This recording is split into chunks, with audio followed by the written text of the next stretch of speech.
नमस्कार साथियों, मैं आपका अपना राधाकृष्ण यादव। साथियों, कई दिनों बाद आप सबसे चर्चा करने का अवसर मिल रहा है।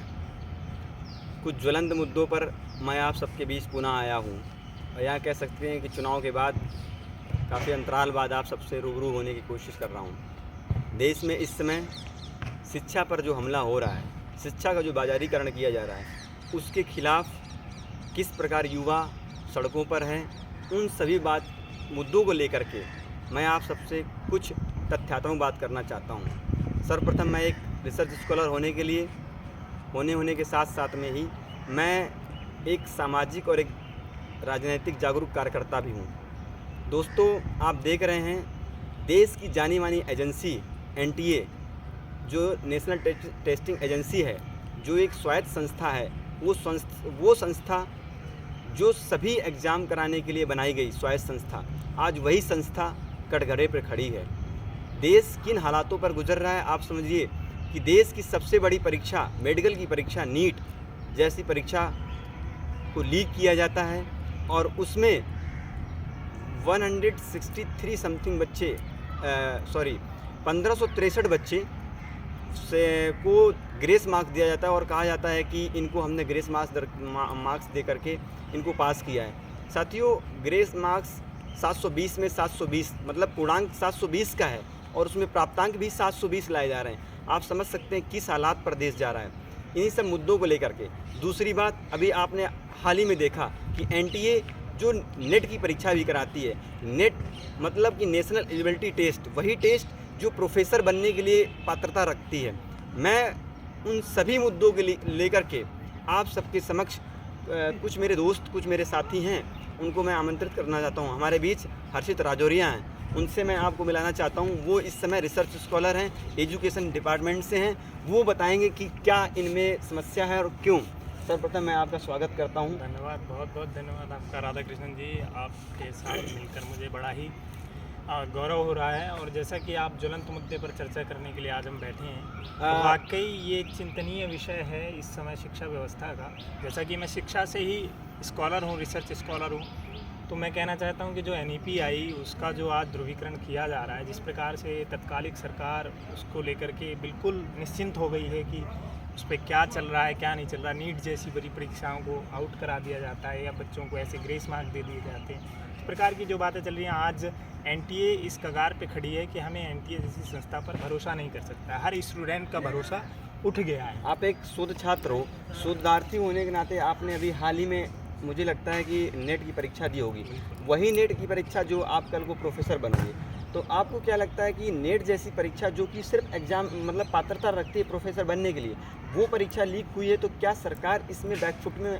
है या नहीं है? आप क्या कहना चाहते हैं? बिल्कुल है, क्योंकि आप देख रहे हैं न केवल ये पहली परीक्षा या दूसरी परीक्षा है। आप देखो आरओ का पेपर हो, जहाँ इनकी सरकार है, अभी तत्कालिक सरकार जो केंद्र में बैठी है, उन्हीं की सरकार वहाँ राज्य में है, वहाँ पर आरओ का कांस्टेबल का पेपर हो, यूपी टेट का पेपर हो, अन्य भी बहुत सारे पेपर है। गुजरात में भी हम 2014 से लगातार देखते आ रहे हैं कि जो भी टेस्ट एजेंसियाँ, जो इनकी सरकार जहाँ भी बैठी हुई है, वहाँ पर आउट करवा देती है पेपर। चाहे तो वो 10वीं लेवल का इंग्लिश के पेपर की बात कर लो, चाहे मैथ के पेपर की बात कर लो, कई सारे ऐसे उदाहरण मिल जाएंगे आपको जो एक ना प्रश्न चिन्ह खड़ा करते हैं कि क्या ये जानबूझकर छात्रों की ज़िंदगी के साथ खिलवाड़ किया जा रहा है या सोची समझी किसी की साजिश। बिल्कुल, हर्षित जैसा कि बता रहे हैं कि मुझे लगता है जानबूझ करके।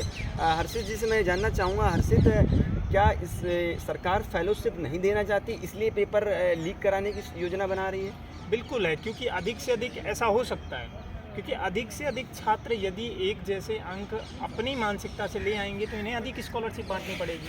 ये निश्चित है, जितने छात्र बैठते हैं उनमें से कुछ परसेंट छात्रों को स्कॉलरशिप मिलती है। यदि ये कुछ छात्रों को पेपर आउट करवा देंगे तो 10-12 ही अधिक से अधिक नंबर ले आएंगे, तो उनका रेशियो अलग हो जाएगा, उन्हीं मात्र को स्कॉलरशिप देनी पड़ेगी। तो सरकार कहीं ना कहीं स्कॉलरशिप देने से बचना चाहती है, ये भी एक मुद्दा हो सकता है। बिल्कुल बिल्कुल, जैसा कि हर्षित ने बताया कि सरकार कहीं ना कहीं इन एक मार्क्स ले आएंगे तो स्टूडेंट्स रिप्रेजेंटेटिव बढ़ जाएगा और इसलिए फेलोशिप नहीं देना चाहती। दूसरी बात मैं हर्षित जानना चाहता हूँ कि देश की सबसे बड़ी परीक्षा जो मेडिकल, जो दूसरों को ज़िंदगी संवारती है, वो परीक्षा कटघरे की श्रेणी में खड़ी हुई। तो इसके पीछे क्या मुझे लगता है शिक्षा मंत्री ने बहुत लेट नहीं बयान दिया, और एनटीए एजेंसी जिस प्रकार से कार्य कर रही, वो प्रश्न चिन्ह उसमें नहीं लगना चाहिए? बिल्कुल लगना चाहिए, और कहीं ना कहीं ये सीबीआई जांच इन्होंने सौंपा है, तो इस पर देखो खाली सीबीआई को सौंप देना मात्र नहीं है, इससे कोई निष्कर्ष निकल के आए। आज 2 पेपर आउट हुए हैं, कल हमें न जाने कितने हजार बच्चे जो इस शिक्षा व्यवस्था से गुजरने वाले हैं, आने वाले हैं और देश को संवारने वाले हैं। हमारी मेडिकल व्यवस्था वैसे भी इतना बड़ा भारत देश है, या मेडिकल की कंडीशन बहुत अच्छी नहीं है। बिल्कुल। अगर अयोग्य लोगों को अंक दे करके अगर इस प्रकार का काम कोई एजेंसी करती है, तो स्वाभाविक है कि हमारी स्वास्थ्य व्यवस्था भी बिगड़ेगी, और अयोग्य बच्चे आएंगे तो कहीं ना कहीं भारत का भविष्य गर्त में जाता हुआ दिखता है। देखिए, बहुत बड़ी बात कही हर्षित ने कि मेडिकल जैसी व्यवस्था जो जीवन, दूसरों को जीवन देती है, वही कहीं ना कहीं 720 में 720 मार्क्स ला रहे जा रहा है, और एक ही सेंटर से 7-8 बच्चे। तो इन सब मुद्दों को लेकर के देश में जो युवा इस समय सड़कों पर है, तो हमें क्या लगता है, आप एक यूथ हो और आप एक एजुकेशन डिपार्टमेंट, कल को आप प्रोफेसर बनोगे, कल को आप शिक्षक बनोगे, तो युवाओं से क्या कहना चाहोगे आप? मैं युवाओं से कहना चाहूँगा कि ऐसी संस्थाओं का हमें विरोध करना चाहिए और ऐसी चीज़ों का कड़ी निंदा करनी चाहिए। अगर कोई यूथ इस चीज़ को लेकर के आवाज़ उठा रहा है, तो हमें साथ इस कैंपेन में जुड़ करके, क्योंकि कल खाली न केवल हम लोग तो शोध छात्र हो चुके हैं, लेकिन जो आने वाली पीढ़ी है, जो हमारे आने वाले छोटे भाई बहन हैं, उनके लिए हमें इस विषय पर, ज्वलंत मुद्दे पर चर्चा करनी चाहिए और सरकार की कड़ी निंदा करते हुए उसका विरोध करना चाहिए। अच्छा, जैसे हर्षित है कि हम लोग पढ़ने लिखने वाले हैं, घर से आए, बोला गया कि हम पढ़ रहे हैं, और लेकिन जैसे कैसे सरकार के हम लोग मतलब क्या, ये नहीं कहते हैं कि हम एक सरकार, कोई भी सरकार हो, मैं मतलब अब ये जानना चाहता हूँ, कांग्रेस रही तो कांग्रेस के खिलाफ बहुत लोगों ने प्रोटेस्ट किया, और कांग्रेस इसीलिए आज गड्ढे में है। आपने इसका रिजल्ट भी देखा है, चाहे 19 का इलेक्शन रहा हो, चाहे अभी 24 का इलेक्शन रहा हो, 14 का इलेक्शन रहा हो।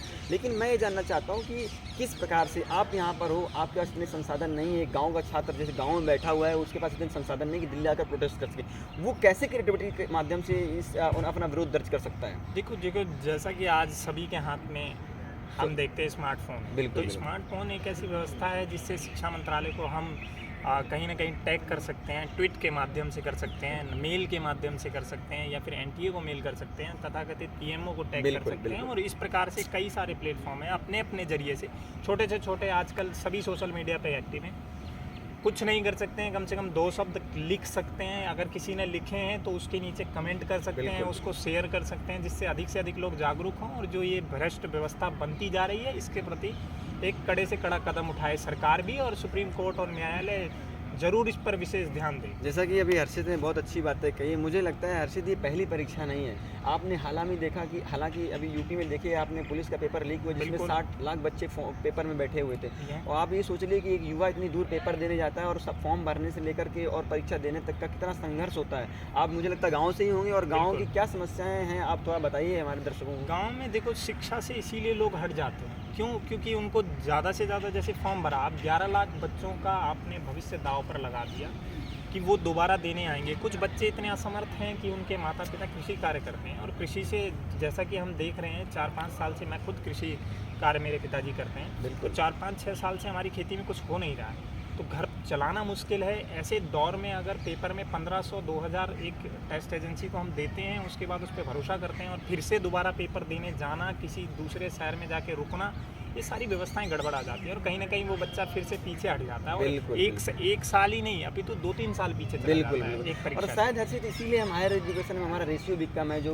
सरकार बोलती है कि हम 6% बजट का खर्च करेंगे, लेकिन अभी तक 3% समथिंग खर्च किया जाता है। तो ये सब प्रश्न चिन्ह मुझे लगता है किसी भी सरकार, चाहे कांग्रेस की रही हो, चाहे अपोजिशन में कोई सरकार रही होती, तो हम उसके खिलाफ खड़े होते। धन्यवाद, आपने मुझे अपना कीमती समय दिया। मिलते हैं। तो ये हमारे साथ हर्षित थे, और एक बहुत अच्छे रिसर्च स्कॉलर हैं, और एजुकेशन जो कि माना जाना विभाग है, जिसमें राष्ट्रपति पूर्व हमारे जो रहे राधाकृष्णन जी, वो भी एजुकेशन डिपार्टमेंट से जुड़े रहे। उन्होंने बहुत सारे मुद्दों पर अपनी बात रखी। मैं आप सबसे निवेदन करना चाहता हूँ कि आप अपने अधिकारों के लिए जागिए और जागरूक बनिए।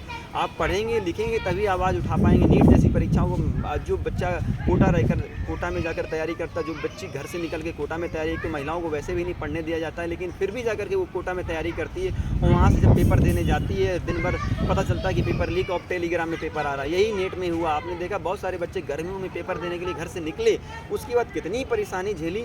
ये सब प्रश्न सरकार के खिलाफ है। हम आपसे निवेदन करते हैं कि आप अपना विरोध किसी प्रकार, जैसा कि हर्षित ने बताया, आप ट्विटर के माध्यम से, सोशल मीडिया का एक बहुत बड़ा प्लेटफॉर्म है, उसके माध्यम से अपना विरोध दर्ज करा सकते हैं। जय हिंद, जय भारत, जय भीम।